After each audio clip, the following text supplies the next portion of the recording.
நமஸ்காரம். இன்று நாம் காண்பது ஆண்டாளின் 21வது பாசுரம். ஏற்ற கலங்கள் எதிர் பொங்கி மீதளிப்ப, மாற்றாதே பால் சொரியும் வள்ளற் பெரும் பசுக்கள், ஆற்ற படைத்தான் மகனே அறிவுராய், ஊற்றமுடையாய் பெரியாய் உலகினில், தோற்றமாய் நின்ற சுடரே துயிலெழாய், மாற்றார் உனக்கு வலி துளைந்துன் வாசற்கண், ஆற்றாது வந்துன் அடிபணியுமா போலே, போற்றியாம் வந்தோம் புகழ்ந்தேலோர் எம்பாவாய்.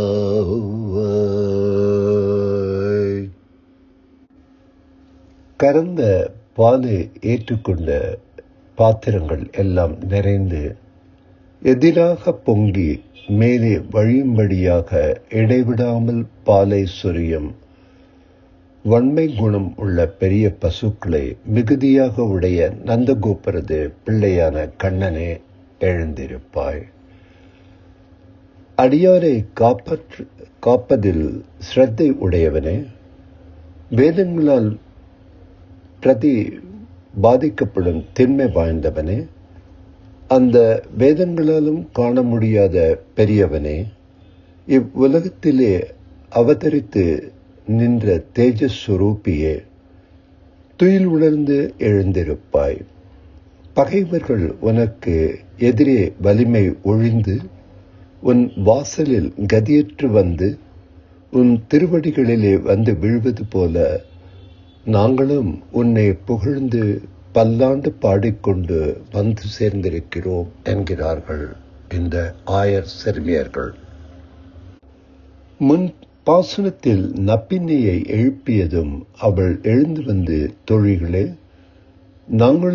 நானும் உங்களில் ஒருத்தியாயிற்றே, உங்கள் ஆசையை நிறைவேற்றி வைக்கிறேன், நாம் எல்லோரும் சேர்ந்து கண்ணனை வேண்டிக் கொள்வோம் வாருங்கள் என்று சொல்கிறாள். அந்த நிலையில் அனைவரும் கண்ணனை துயிலுணர்த்த முற்படுகிறார்கள். இந்த பாசுரத்திலே நந்தகோபருடைய கறவை செல்வம் முதல் 2.5 அடிகளில் புகழப்படுகிறது. ஏற்கனவே நந்தகோபரின் அறநெறி சிறப்பையும் தோல் வலிமை சிறப்பையும் புகழ்ந்தவர்கள் அல்லவா? ஏற்ற கலங்கள் எதிர் பொங்கி மீதளிப்ப, கலமிடாதோர் தாழ்வே, இட்ட கலங்கள் எல்லாம் நிறையும், ஏலாத கலங்கள் நிறையாதொழிகிறது பாலின் குறைய இல்லையே என்பது ஒரு வியாக்கியானம். இப்பசுக்கள் கண்ணனைப் போலவே இருக்கின்றனவாம். ஆசைப்படாதவர்களின் குற்றமே அல்லாது கண்ணன் அருளுக்கு குறைவே இல்லையாம். பெரும் பசுக்கள் கிருஷ்ண ஸ்பரிசத்தாலே வளர்கின்றது. உலகினில் தோற்றமாய் நின்ற சுடரே, பிறப்பிறப்பின்றி ஆதி மூலமாக இருக்கும் பகவான் உலகுப்படும் துயர் தீர்ப்பதற்காக பிறக்க சாணையில் இடப்பட்ட மாணிக்கம் போல ஒளிவிடுகிறான் என்கிறார்கள். துயிலெழாய் என்பது இப்போது உணராமையாலே அந்த சுடரும் ஒளி வழங்கப் போகிறதா என்ன என்கிறார்கள். மாற்றார் நாராயண சம்பந்தம் எல்லோரோடும் ஒத்திருப்பதுதான். எனினும் அடியார்களின் விரோதிகள் இவனுக்கும் விரோதிகள். அம்புக்கு தோற்று எதிரிகள் வருமா போலே உன் குணத்துக்கு தோற்று நாங்கள் வந்தோம் என்கிறார்கள். போற்றியாம் வந்தோம், பெரியாழ்வார் போலே வந்தோம். அவர் தம்மை பேணாதே உன்னை பேணினாற் போலவே நாங்களும் எங்கள் சொரூபத்தை பாராதே ஆற்றாமை இருந்த இடத்தில் இருக்க ஒட்டாமையாலேயே இங்கு வந்திருக்கிறோம் என்கிறார்கள். புகழ்ந்து இவர்களை தோற்பிக்க அவனுடைய கல்யாண குணங்களை சொல்லிக் கொண்டிருக்கிறார்கள். வள்ளல் பெரும் பசுக்கள் என்பது நல்லாசிரியர்களுக்குள்ள ஒரு அறிகுறி. ஏற்ற கலங்கள் என்பது உபதேசத்திற்கு பாத்திரமான சிஷ்யர்கள். ஆசிரியர்களின் உபதேசத்தாலே இவர்கள் ஏற்ற கலங்கள் நிறைவது போல பரிபூர்ண ஞானம் பெறுவதுடன் ஆச்சாரியனுக்கும் புத்தி உபதேசம் செய்ய அளவிற்கு வல்லமை பெறுகிறார்கள். ஞானம் அப்படி வழிகிறதாம். இத்தகைய சிஷ்யர்களை உடைய ஆச்சாரியனுக்கு இறைவன் விதேயனாகிறான். ஊற்றம் என்பது விசேஷ அர்த்தத்தில் ஆசிரித பட்ச பாதமாகும். இறைவன் அடியார்களின் ஆறாத அன்புக்கு கட்டுப்பட்டவன். அதிலும் பெண்ணென்று சொல்லும் பொழுது ஒரு பேயும் இறங்கும் என்பார்கள் எனும் கூற்றுப்படி பெண்கள் அல்லவா வேண்டுகிறார்கள்.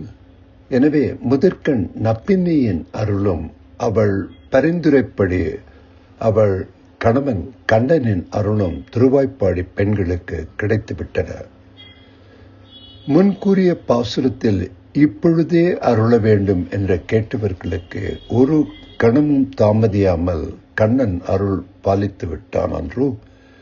எனவே இந்த பாசுரத்தில் அவன் வளர்ந்த ஆயர் குலத்தின் அருமை பெருமைகளை எல்லாம் இவர்கள் பேசத் தொடங்கிவிட்டார்கள். கறந்த பாலை ஏற்றுக்கொள்ளும் கொள்ளலும் நிறைந்த பாத்திரங்கள் நிறைந்து மேலெழுந்து பொங்கி அளிக்கும் வகையில், மாறாத வகையில் பாலினை சொரிகின்ற வள்ளன்மை வாய்ந்த பெரும் பசுக்களை தன்னுடைய செல்வமாக பெற்றவன் நந்தகோபன் என்றும் இந்த பெண்கள் புகழ்கிறார்கள். மற்றொரு பாசுரத்தில் வங்கக்குடம் நிறைக்கும் வள்ளல் பெரும் பசுக்கள் என்றார்கள். இந்த பாசுரத்திலும் பசுக்கள் பால் சொரிந்து ஆயர்பாடியின் செல்வ வளத்தை செழிப்புற செய்கின்றன என்று கூறுகிறார்கள். இந்த பாசுரத்தில் வார்த்தையின் நயங்களை நாம் காண்கிறோம். ஏற்ற கலங்கள் எதிர்பொங்கி மீதளிப்ப மாற்றாதே பால் சொரியும் வள்ளல் பெரும் பசுக்கள் ஆற்றப்படைத்தான் மகனே அறிவுராய். இத்தகைய பால் வளத்தால் பல வளங்கள் பெற்று செல்வத்தின் நாயக்கனாக நந்தகோபாலனின் மகனே என்று கண்ணனை அழைப்பதால் அவன் வளரும் செல்வ சூழ்நிலையை இது புலப்படுத்துகின்றது. கண்ணனே, நீ துயில் உணர்ந்து எழுந்திருக்க வேண்டும் என்கிறார்கள். அடுத்து அடியவர்களின் பக்திக்கு ஆட்பட்டு அவர்களை காப்பதில் கருத்தூன்றி நிற்கும் திண்மை உடையவனே என்று போற்றுகிறார்கள். பக்தி வலையில் படுபவன் கண்டாய் என்று ஆண்டவனை ஆன்றோர் குறிப்பிடுவார்கள். அந்த வகையில் பெரியவனாக உயிர்களின் வருத்தம் போக்க உலகத்திலேயே அவதரித்தவனாக நிலை பெற்றிருக்கும் தன்மையால் சுடர்மிகு ஜோதியாக கண்ணன் மணிவண்ணன் விளங்குகிறானாம். எனவே புகழ்ச்சிகளுக்கு எல்லாம் வாய்ப்பாக உறைவிடமாக விளங்குகின்ற எம்பெருமான் துயிலிழ வேண்டும் என்கிறார்கள். அந்த வார்த்தையை அழகை பார்க்க வேண்டும். ஊற்றம் உடையாய் பெரியாய் உலகினில் தோற்றமாய் நின்ற சுடரே துயிலெழாய். பகைவர்கள் எவராயிருந்தாலும் அவர்கள் உன் முன்னால் நிற்கும் பொழுது வலிமை இழந்து உன் வாசலில் வந்து உன் அடிபணிந்து சரணாகதி வேண்டுகிறார்கள். பெண்கள் எத்திசையும் உழன்று ஓடி எங்கும் புகழற்று இழைத்து விழும் காகம் என்று காகாசுரன் ராமனை சரண் புகுந்த கதையினை நாம் இங்கே நினைவுபடுத்திக் கொள்ளலாம்.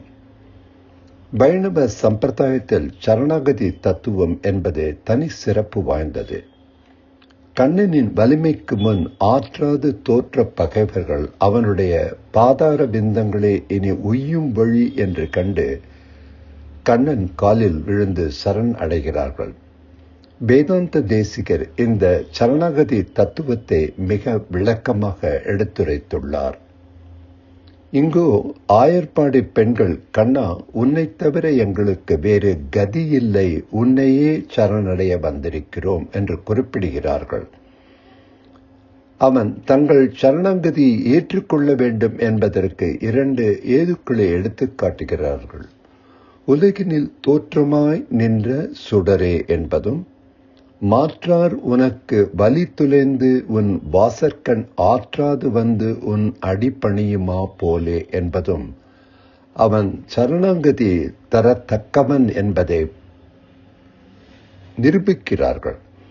உலக உயிர்கள் உய்யும் பொருட்டே வானுலகத்திலிருந்து மண்ணுலகத்திற்கு இறங்கி வந்திருக்கும் கருணைக்கடல் என்பது இதில் புலப்படுகிறது.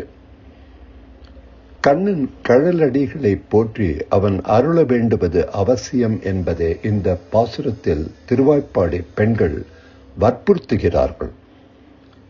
இந்த பாசுரத்தில் ஞானாசிரியன் சீடன் உறவு, பசு, பால், பாக்யம் என்பவற்றால் விளக்கப்பட்டிருப்பதையும் நாம் காணலாம்.